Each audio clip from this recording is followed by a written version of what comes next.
वां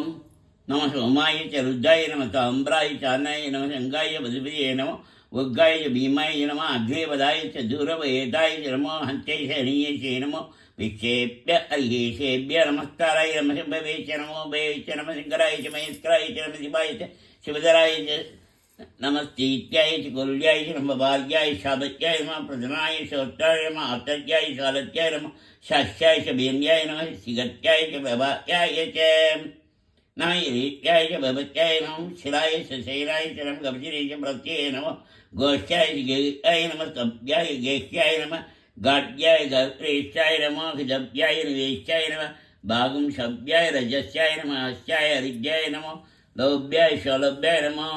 ओम्याय शुम्भ्याय नमः भन्याय वनजत्याय नमः भद्रमानाय सावित्र्ये नमः अग्निजे च पितृजे च नमः अग्निजेभ्यो देवानागेभ्यो नमः विष्णुगेभ्यो नमः पिबन्धेभ्यो नमः आनिकलेभ्यो नमः आमिभज्येभ्यः